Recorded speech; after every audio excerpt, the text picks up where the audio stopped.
the desert lay silent. A greenish haze clung to the streets. Soldiers moved cautiously. Every shadow seemed alive. Every sound carried a warning. Fear wasn't just in their eyes, it was in the air. Ramadi had already taken its toll.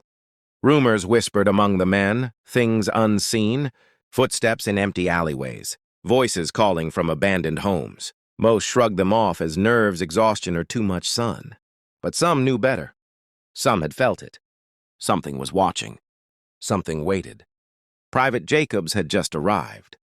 His boots sank into the sand as he scanned the ruins. The walls were blackened with fire, splintered with bullets. And then he heard it, a faint humming, a lullaby, carried by the wind. It was impossible. There was no one there. And yet it was coming closer. Night fell like a curtain. The soldiers lit small fires to keep the shadows at bay. In the distance, the city groaned, metal twisting, debris falling. Whispers floated through the darkness. Voices of friends long gone, or something else? Corporal Haynes swore he saw a figure by the rubble, standing motionless. He blinked. It vanished. The men laughed it off, but Haynes felt the chill crawl up his spine. Fear had a shape tonight, and it was watching them. The lieutenant warned them, "Stay alert. Do not wander alone." But in Ramadi, even staying still could be dangerous. Something moved between the buildings, unseen but present. A patrol went out at dawn. They never returned. Radio chatter was silent. Panic began to spread. Lieutenant Ramirez organized a search, but the streets were empty, eerily quiet. Sand and smoke hid the evidence, yet a trail seemed to appear, then disappear, as if the city itself was swallowing the men. Private Jacobs felt a cold hand brush his shoulder. No one was there. Haynes heard breathing behind him, matching his own. Ramadi was alive in ways that made no sense, bending reality and testing courage. By mid-afternoon, the sun barely pierced the greenish haze. The streets of Ramadi were a skeleton of buildings, twisted steel and shattered windows. Private Jacobs moved with his squad through a narrow alley. He thought he saw movement at the edge of his vision, a shadow that didn't belong. He froze. His rifle shook. The others pressed on, unaware. The shadow grew darker, stretching along the walls.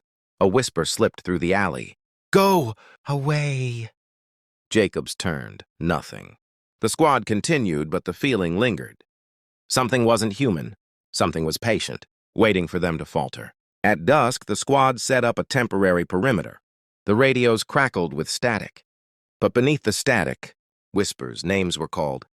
Familiar voices long dead. The men froze. Some laughed nervously, dismissing it. But others, including Jacobs, knew the voices were too precise. Too real.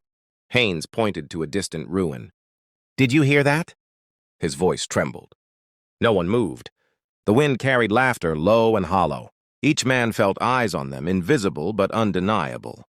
Sleep was impossible, and somewhere in Ramadi, something waited for nightfall. Morning brought grim news. A supply convoy vanished on a route they had traveled just yesterday.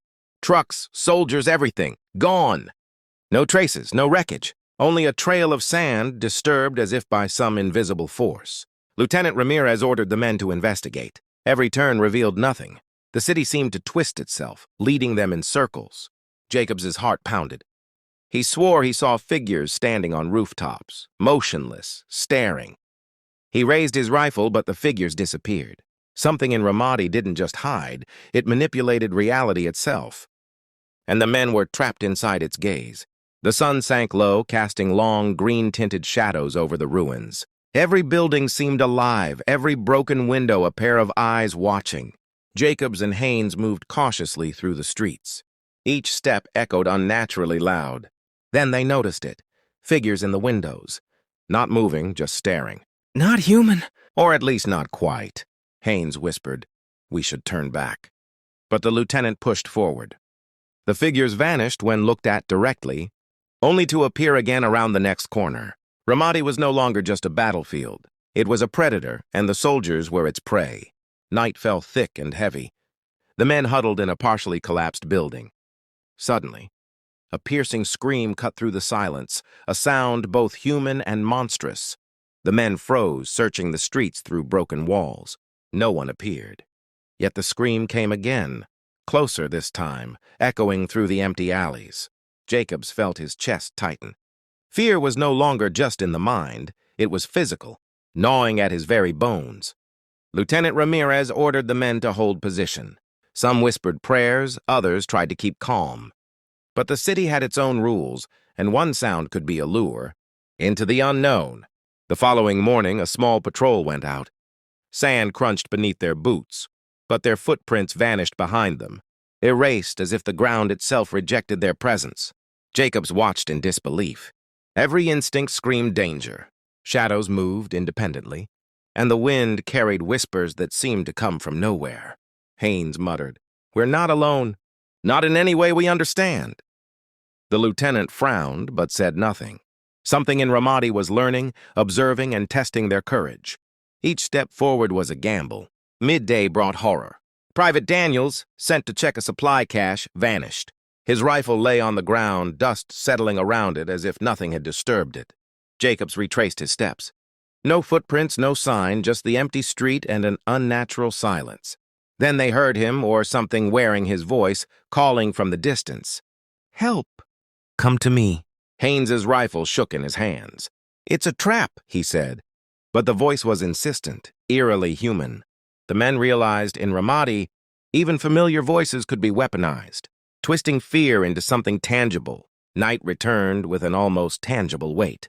The men felt it before they saw it, something following.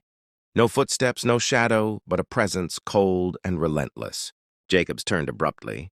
Flashlight cutting through the green. Haze. Nothing. Yet a sense of being watched crawled over his skin. Haynes whispered, "It's right behind us." But when they spun around, the alley was empty. The city seemed to breathe around them. Every wall, every corner, a trap. Ramadi had learned how to stalk, how to unnerve, and how to take advantage of fear. The men stumbled upon a demolished house, walls blackened by fire. Inside they saw them, faces of soldiers long dead, etched in soot and rubble. Private Jacobs's stomach churned. He could hear them whispering names, taunting the living. Some men swore the figures moved closer, gliding over debris without touching the ground. Haynes clenched his rifle tighter. They're stuck," he muttered. "Caught between life and something else." The squad realized that the war didn't end in death here. Ramadi had claimed even the dead for its own. Morning brought chaos. Lieutenant Ramirez disappeared while inspecting a street barricade. One moment he was there, the next gone. The men searched frantically. His boots, weapon, and radio remained. Nothing else. Only an eerie silence hung over the alleyways. Jacobs felt the city's pulse, a rhythm that suggested it was alive and cruel. Ramadi didn't just take soldiers.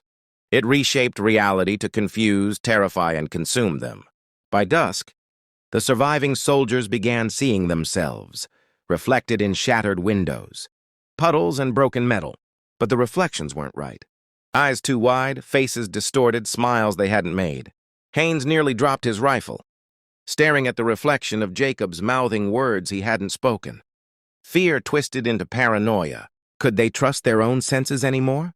Ramadi was no longer a battlefield of bullets, it had become a battlefield of the mind. And in this city, sanity was the first casualty. The green fog thickened, curling around the soldiers like living tendrils. Every corner hid movement, but nothing could be seen. Jacobs's squad realized the enemy was no longer human. No rifles, no grenades could fight what haunted the streets. Haynes whispered, "It's all around us, inside us." The air carried whispers, screams, footsteps that circled endlessly. Every attempt to advance brought them back to the same ruined plaza, as if the city itself was mocking them. Fear had taken shape, and it was patient. From the horizon, flames licked the sky. Buildings ignited without reason, yet no one was nearby. The soldiers' radios crackled with static and voices that weren't theirs. Jacob spotted movement in the firelight, shadowy figures, running alongside the flames, sometimes ahead, sometimes behind. They never spoke. They only watched. The squad realized they were being funneled, herded like prey. Ramadi was teaching them a cruel lesson. Survival wasn't about skill, it was about understanding the impossible. A lone supply convoy appeared on the horizon. Relief swept the men, until the trucks vanished mid-road. Tires spinning, engines screaming, then nothing.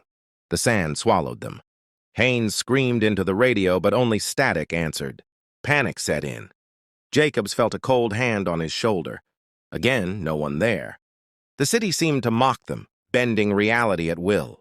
Ramadi was not a city. It was a predator, and every living thing was prey.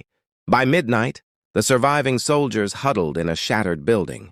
The walls themselves seemed alive, groaning, wailing, and whispering threats in every language they knew. Jacobs pressed his back against a wall, listening.